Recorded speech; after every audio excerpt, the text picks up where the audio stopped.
What up, dude? Welcome to the Boss Up Ball Out podcast, your home for organic debate about Detroit Lions news and rumors. It's your man, Curt. Still on today's show, it's Victory Monday, baby. Happy Victory Monday, everyone.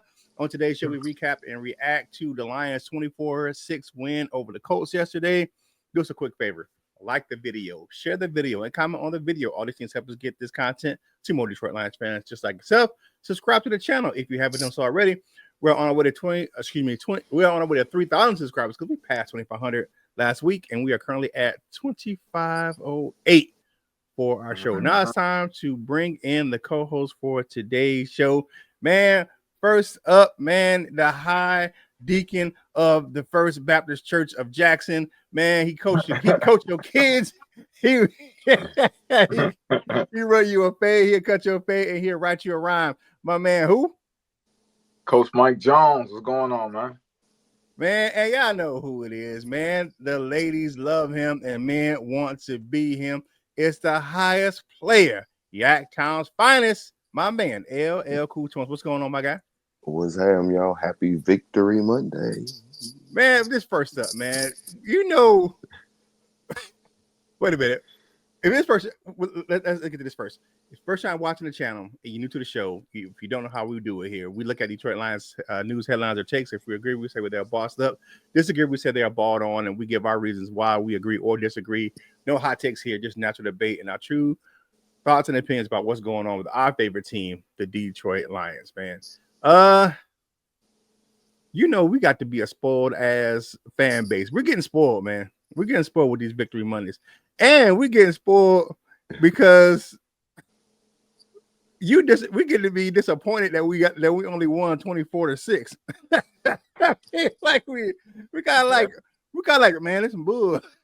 But if you look at that game, the Lions were except for like that first really that drive for the Colts, we were in control of that game the whole game. It really wasn't, that name was never really in doubt. But you get upset because the score was only 24-6. 18 points is a big margin of victory in the NFL. I mean, we covered. I mean, we covered the spread last week when it was the biggest spread that we've had. But you kind of get a little spoiled, you know. But we'll get into it, man. Let's look at what we're gonna talk about for the day. Well, first of all, I mean, do y'all share that same sentiment? Like, I'm a little disappointed they only scored like 24 points and we only won like by 18. I mean, it's what I thought. That's what I thought. I kind of thought it was gonna be this type of game. So I'm not. But let's look at what we're gonna talk about for today's show, man. Of course, we're gonna look at what the offense did, then the defense, and then we're gonna look at our boss up, ball out, and balled on. We got a man. I think by the second quarter, we were all saying who was the ball. We identified the ball on player of the game early in the contest. That's the guy right there. Because it was just like it was evident. If you watched that game yesterday, you already know who we picked as the ball on player because he got balled on all game. All game. But just give me your quick thoughts on the game, man. I mean, a win is a win. You know what I'm saying? So I'll take the W all day. So what do you guys think about the game before we get into the particulars on offense and defense? Just the game overall. What do you think, LL? You know, it was a win, like you said. It was a lot to clean up. Dan Campbell said it himself. I don't know if y'all caught the presses or anything like that. That's kind of, you know, where I leave. We'll talk about that more. I think it was a lot to clean up. I don't know if y'all watch Shannon Sharp and them, but he always says never accept anything in a win that you wouldn't in a loss. And I feel like it was some of that in this game. You know, again, a win is a win. I ain't, gonna complain. But you will see, like my topic later is thankfully who we were playing at quarterback. Yeah, definitely. What you got, Coach? Like you said it was just like kind of what you thought it would be. Yeah, man. I thought it was gonna be one of them just grind it out type of games. Like you just gotta keep going. You gotta just keep doing what you do. Even if it don't look the prettiest, just keep doing what you do, and you'll end up knocking them out. Like that's just one of them. That's one of them workman knockouts. and to be honest, it was an ugly blowout. Like 24-6 is a blowout win. 18 points in the NFL is a big margin of victory. But for it to be, it was kind of ugly for a blowout win. But let's talk about what they did on the offense, man. Sonic, big day for Sonic, man. That dude, Sonic and Knuckle did their thing in that second quarter, man. It was 14 points to really get the scoring started. And Demo went out with that shoulder injury in that third quarter, man, which meant Gibbs had to do the heavy lifting in the second half, man. But once he got cooking, that offense scored the only TD of the second half. And I liked he got that penalty for taunting because it was some BS. Because the Colts got away with a couple, roughing penalties and late hits on Gibbs on that drive. He just kind of got pissed off. And when he got in the end zone, he was like, man, better get out of the face with that. 99 yards, 90 on the ground, 9 in the air, 2 tutties for Ja. He was that bell cow for the offense. He really carried that offense, especially in the second half. The passing game, and we gave up 1 sack in the last 3 games, right? Yesterday we gave up 3 to the Colts defensive line. Now I'm saying that they Colts are the chumps because you got DeForest Buckner, you got a couple of guys, veteran guys in there. And then the young guy from UCLA, I can't pronounce that. Latu. Yeah, he had the strip sack. And it was affecting the passing game.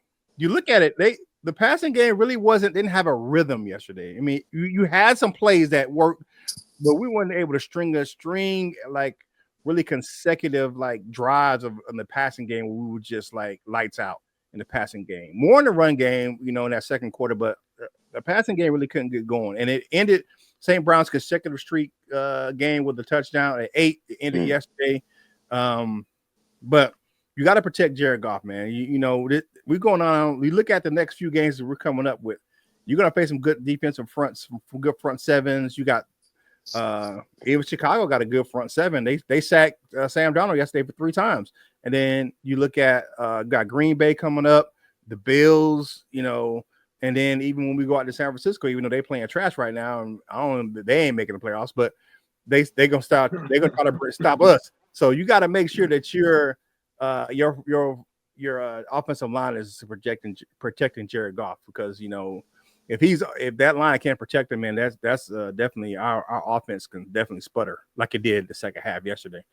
And the last thing, man, that I really noticed, man, is that the Porter and Goff just weren't on the same page yesterday. They weren't in rhythm at all, man.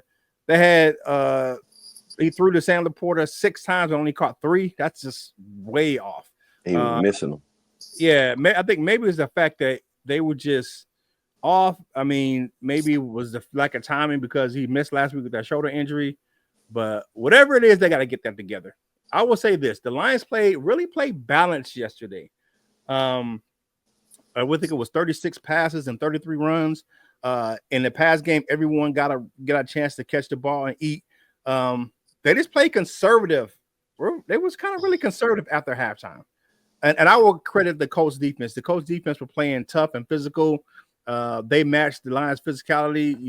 Once we got that lead and got out there, I don't think they were, I don't know if we just weren't pushing it or anything like that, but it was just kind of bogged down in that second half. We only scored 10 points after halftime, 7 in the third, and that field goal in the fourth quarter. But again, I say we're a spoiled fan base. Why? Because we're expecting the Lions to go out there and put up a 50-piece every time. But it ain't gonna happen every time. It's the NFL, man. Guys have pride, you know what I'm saying? And some guys ain't gonna let you come in their house, even though we went in their trap and took over their trap. Right. We ain't do it like we ain't blow them out like we did in Jerry's world. But the Lions offense did enough. But I have to admit, like, the defense was the star of the show yesterday. The defense was the star yesterday. The offense played well, but the defense was the star. Even with some of the self-destructive behavior by the Colts, because I can't really say it. They weren't imploding, but we played solid on defense. We played well enough where we caused some havoc that, and I'll let LL get to his big thing. But overall, what you guys think of what happened on the offensive side of the ball? You know what I'm saying? What you got, Coach Jones? I'll let you go first. Yeah, it was a study. I felt like Jared Goff was a little bit off. I'm not even gonna hold you up. LL probably over there smiling like yes, but no, no, I'm just playing. But yeah, it just things just didn't look like they were clicking like how they normally click. Everything was like just a little bit off, and it wasn't just golf to Laporta. It was golf to a few other people. Like the rhythm and timing just looked like it was like something not right. Like they didn't practice like on Wednesday. You know what I'm saying? Or Thursday, Wednesday and Thursday. Like maybe they dialed it back because of recent injuries and stuff like that, man. But at the end of the day, they put their head to the ground and they got the victory. And that's victories that you have to get. When you're playing a team like the Colts, you gotta remember they're fighting to get into the playoffs.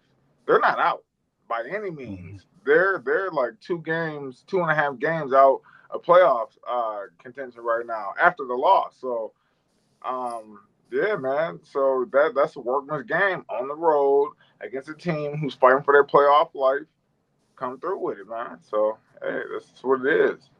Yeah, the two South divisions are absolutely where they only have one team with a winning record in that division, the AFC South and the NFC South, and any type of victory can get you into the playoff push Yeah. in those divisions. So I understand what you're saying. Yeah, because I didn't think the Colts were going to be a pushover game. I just didn't think it would be as quiet as the grinded out as it was. I thought they would be better on offense. To be honest with you, I thought they were going to, do better on offense. So, but that's credit to our guys too, though. But what you got, LL, on the offense? Yeah, everything that you guys pretty much said. It didn't really look together. Didn't look so fluid like normal. But I give some respect to those guys who I kept saying I had some respect for the other show. They got some dudes over there, and that's what they was doing. But still, I don't. I have confidence that the offense will look better going forward. Yeah, because your boy, you said he was flying all over the place, man. Zaire Franklin. EJ Speed was out there knocking people down. DeForest Buckner had a good game. They got some dudes over there. They play with pride over there, they do. man. Yeah, and even though they took the L in those Indiana Knights jerseys, you know what I'm saying? I ain't like the helmets, though. Them black helmets look kind of like they was like something look wrong. Like them jerseys look tough. I think it was the matte black. I think if it was a shinier black, I think it would look a little better, or metallic. It was black. An ashy black. Like you ain't put no lotion on your elbows in the morning. Hey, do us a favor, man. Like the videos. Comment on the video, man. All these things get this content for Detroit Lions fan just like yourself. If you haven't subscribed to the channel already, you keep coming back. Hit the subscribe button, man. It's free. It's free. Like I tell you before, man, it's free 99 and 53 cents. All right. LL, man, what you got on the defensive side of the ball, my guy? Man, you spoke his name earlier, Kendall Vildor. I thought he wasn't going to hurt us anymore. He hurt us a little bit. He didn't hurt us as bad as possibly could have had. And I just keep referring back to the point. Thankfully, we were playing who we were playing, and we'd get there in just a moment. But yeah, Kendall Vildor, two things about Kendall Vildor. And it's not a diss to him because I feel like he might have, maybe he didn't play as well as he could have had because we saw him play better than this in the past, but whatever. But two things. Number one, man, Sub-Zero, Terry Arnold is pretty good because this guy looked that bad. Like, man, that was just really, really bad. And, could just use anybody in that instance. And another thing, well, these two things about Vildor ain't even about Vildor. But the second thing is, what's really good was with Mosley, man. I feel like at some point it should have been like, all right, you out of there, Mosley, you in there, or something, at some point. So, two things. Like I said, Sub-Zero just looks so much better now, and it make me question Emmanuel Mosley so much more because what the hell? Missed tackles. We talked about, or you said that everybody knew who the ball-on player of the game was. The whole game I was watching, I got another one for you, and I still wait to get there. But there was a lot of missed tackles in this game that could have, stopped some of their drives and some of that, especially on that first drive. A tackle here or there, it don't even look as impressive as it did, But and then all of that leads into the last point that I have up there. Thankfully, we had Anthony Richardson on the schedule. He is what he is because there's a lot of people running wide open that he missed. It was it was a lot of bad coverage mistakes. I believe I don't want to say blown coverage. Well, I will say blown coverage because one of them, Kendall Vildor, just like he was supposed to like fight over the trash as they call it, I guess, and he just kind of like stood there and watched, and everything just went on by. It was not a very good game, especially for Kendall Vildor. But this again, thankfully, we were playing who we were playing because he was allowed, or he enabled us to not really have to make the necessary play because he didn't make the right play. I told y'all anyway on my game plan on Saturday. My game plan was let Anthony Richardson do whatever he wanted to, and we did. He ran out. He was looking pretty decent running. I think that was they were seeing how things would go, and then it was an immediate adjustment, and we didn't see that again. So shout out to AG for that. It's the meme floating around him sitting down with his legs crossed, just looking down at that thing.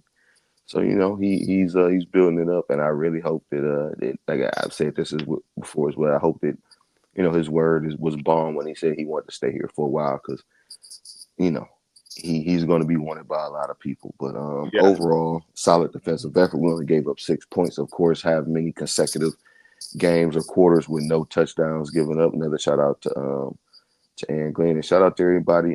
Shout out to the defenders that held their own and still played like it was a game that needed to be played. Yeah. What do you guys think about that? That's the third straight game that they didn't allow a point after halftime, and it's the second straight game they haven't allowed a touchdown.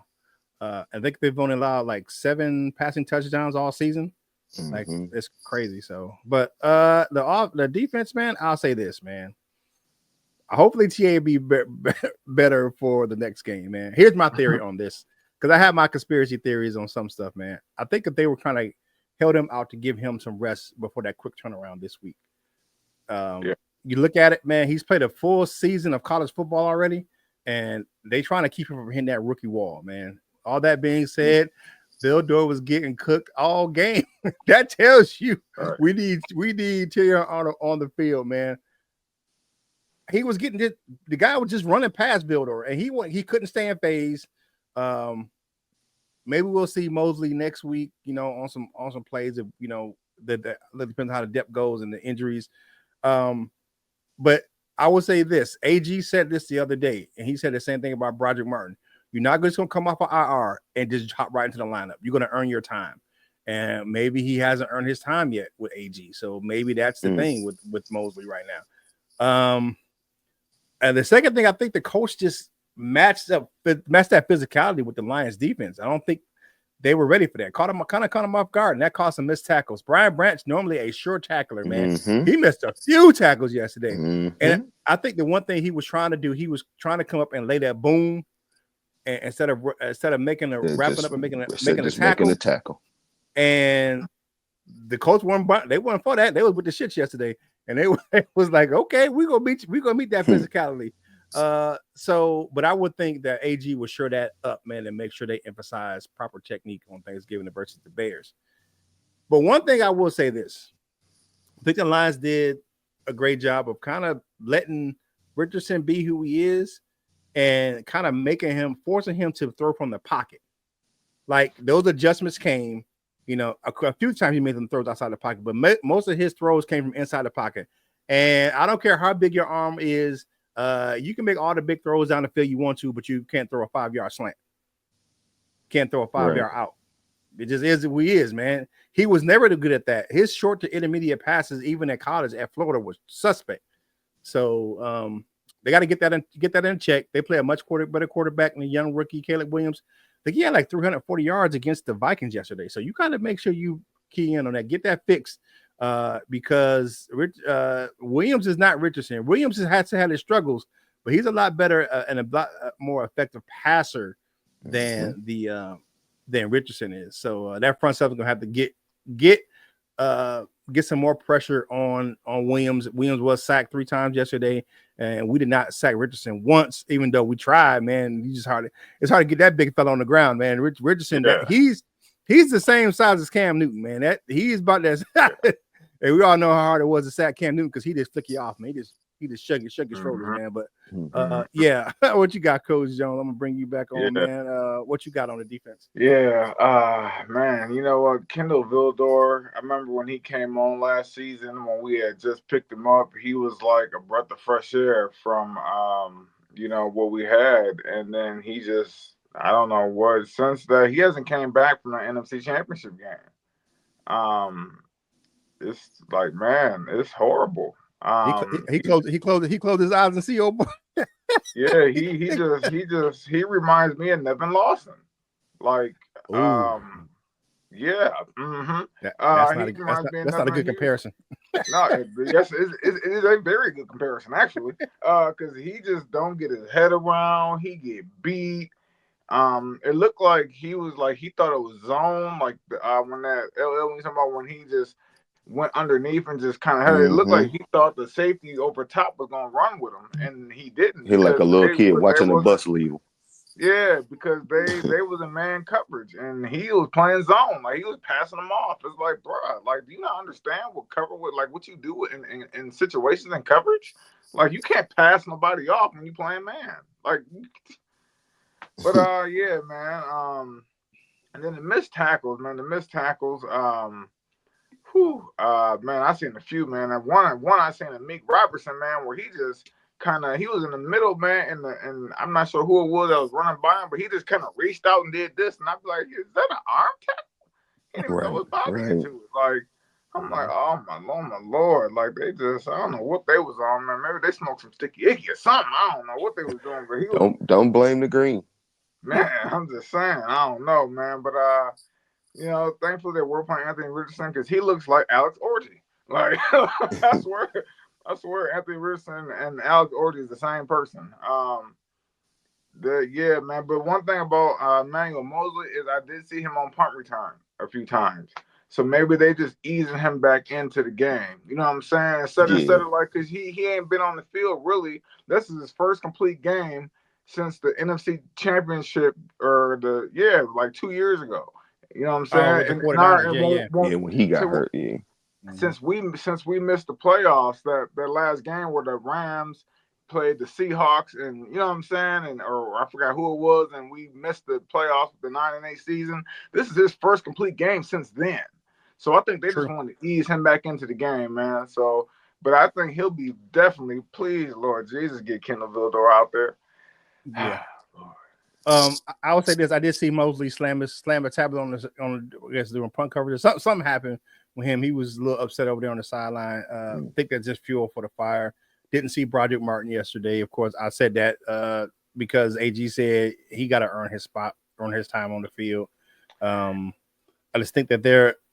I think my conspiracy theory is with the two rookie cornerbacks. They think they arrested TA this week, and they kind of put Rick Rakestraw on IR because they couldn't put a guy like was that Lawrence Strickland? He hasn't been on the injury report, so you can't put him on the IR. But Rakestraw has been on the injury report for IR. So you ain't gonna waive him.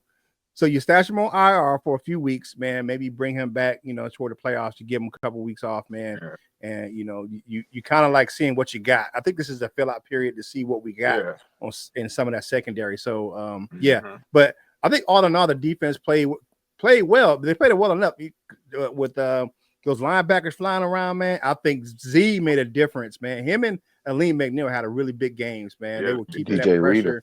Reader too. Yeah, they were pushing that pocket, and they kept Anthony Richardson in that pocket and made him throw on platform, which is not his greatest strength. He's not a good platform thrower. He likes to be out on the run. You know what I'm saying? The best throws that he can make from the pocket is one of the ones way down the field. But hey, Alex Orji.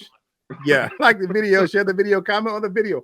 All these things help us get this content to more Detroit Lions fans just like yourself. Now it's time for the bossed up, balled out, and balled on players of the game. Coach Jones, you up, my man? Yeah. So here we go with these, man. Offensive player of the game, bossed up, man. It got to be Jahmyr Gibbs, man. Why? Because Sonic had 21 carries. 21 carries. We leaned on him like we leaned on Montgomery. When Montgomery went out, we still ran that thing, man. So Jameer Gibbs, 21 carries for 90 yards and 2 tutties, as the high schoolers say nowadays. You know what I'm saying? I believe that, Jameer Gibbs, and he ran the ball in between the tackles, because his longest was 17 yards and it was 4.3 yards to carry. So he was strong in between the tackles, toting that rock, man. So shout out to Jameer Gibbs, man, because he's not just Sonic. You know what I'm saying? That's just an alias, just like Brian Branch. Like, he ain't just he just ain't smash. You know what I'm saying? He got another aspect to his game. You know what I'm saying? That's that power. You know what I mean? So then my defensive player of the game, even though y'all did make some good points about Liam McNeil, you know what I'm saying, and people along the D line, but you know what? It's been long enough, man. Jack Campbell and Rodrigo. And the reason why I picked them two is because Jack Campbell gets overlooked every single game. He leads us in tackles like almost every single game, and he just don't never get the defensive player of the game.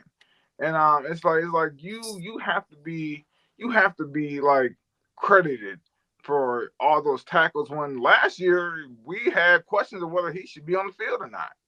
Right? I mean, we did. We was like, oh man, we don't. Oh, that rookie struggling then. But yeah, and Jack Campbell is leading our team in tackles majority of the time, man. So Jack Campbell got to get that, man. He got to. And then Rodrigo, man. Why? Because Rodrigo stepped right in, man. And he 8 tackles. You know what I'm saying? Like, he stepped right in 8 tackles, man. So I think Jack had 9 total tackles, 5 of them assisted. And Rodrigo had 8 tackles, and he only had 1 of them assisted because he had 7 things by himself. So that means Rodrigo was in that open field getting them. And then the ball on player of the game, Nevin Lawson, who? Kendall Bildor. Man, I look, man. When you playing man coverage, when you playing man coverage, you cannot pass the receiver off to the safety. Okay, that's just, I don't know. Maybe they got different rules in the NFL than they do in high school. But I'm just saying, you can't pass people off when you playing man coverage, bro. Come on now, that's like ABC stuff, man. But hey, Kendall Vildor, please don't make this active playoff roster, please, because I just don't want it. I don't want it. That's my son say. My son, when he don't want it, but I don't want it. Yeah, you get no arguments from me, man. I almost gave Vildo a double ball on. He get 2 of them, man. He might get 1 for next week. And I would say the one thing that Jack Campbell made a good play in that pass game, man. That would have been an intercepted 3 times. You had him, you had Brian Branch, and you had Carlton Davis. They always got handing that ball. But the first player was Jack Campbell, man. He's been playing well, man. So you get no arguments from me on the boss or any of them, man, because we all know, man. I said Jameer Gibbs carried the offense, man, and those linebackers carried the defense. What you got, LL? No arguments, just a couple of additions, or maybe just a couple mentions. Offense, I say Kwame Patrick. He's stepping up. He got his own little role now. I don't know if it's the same thing as Josh Reynolds' role, but he's stepping up in great big moments. First down at the first down. Defense, the whole defensive line, man. Like I said, it was an immediate adjustment, and they just played that contain, and they held contain pretty damn good. So shout out to those guys. Shout out to Liam McNeil especially, and DJ Reader, man. That's tough, man. That's they make it tough on people, dog. I don't know if y'all just look at them. I know a lot of people probably don't, but it get crazy with them two right in the middle. But then my surprise ball down is, you probably already know, I'm going with one of my absolute favorite players, the one who B2. I call that B2 bomber. He missed them. I was just, man, what the fuck? Like, what are you doing? A lot of it was just he got trucked by Anthony Richardson. I was like, oh. Yeah, I'll never see Brian Rush getting trucked. A couple times. He's 6'4", 250. Like, I don't care. I don't care. He's gonna get trucked. That's like Derrick Henry. He's gonna get trucked. Right, but right. But he's usually, I get you. He usually a sure tackler in that. Like, he usually wraps up. And I think he was just kind of like, you ain't gonna use that brute force on that big dude. You gotta wrap his ass up. And he bounced off. Whenever he tried to hit him like that, he bounced off. So, wrap up next time, man. But those was just my sentiments on that. Yeah, for real, man. Hey, like the video, share the video, comment on the video. All these things help us get this content to more Detroit Lions fans, just like yourself. Do us a favor, man. If you haven't done so already, follow us on your favorite social media platforms. You see my man, Wolf Lion, man. He does great jobs over there on his YouTube channel. I post content from this channel on all of my social media platforms. And make sure you check out my man, LL. Man, he made it a special weekend over there on his Instagram page. So make sure you check him out, man. Of course, man, I know he's going to have a special Thanksgiving, man, because it's going to be a whole bunch of yams over there on his plate on Instagram. So make sure you check that thing out, man. Time for parting shots on today's show.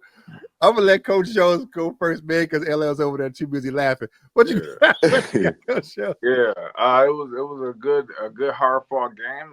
It was like I thought it was gonna be. I said 27-17. It wasn't quite that, but it was that same tough grittiness, like kind of just pound it out and work through it type of game that the Lions need with those. They need those boring games. You just gotta do your damn job and come through. So shout out to the Lions, man, and we gonna on to them Chicago Cubs. Yeah. All right, what you got, LL? Happy Victory Monday. Happy Victory Monday, of course. Hopefully y'all been, squabbling up out there, but I forgot everything I was gonna say, by the way. But Happy Victory Monday. Yes, yams will be on my plate. I don't know about everybody else's, but that's just what I was gonna say. But one thing that I am glad to see or anxious to see, because I've been mentioning, is just the response to things, whether it be a loss or a bad game or 5 interception type situation. We always seem to respond back from that. So even it was a lot to clean up. So I expect a much sharper, crisper game on Thursday, because if you don't, I'm not afraid of that young man at all, because he's not saying that people with the painted fingernails don't need to be afraid of. He probably should be more afraid of those people, but I'm not afraid of that young man because he has pretty fingernails. Because he's a pretty guy. He wants to be known for that. So but if you play with him, he's gonna beat you, and then we're gonna be having feelings about that fingernail polish until the next time we play him. So don't let it get you. Don't let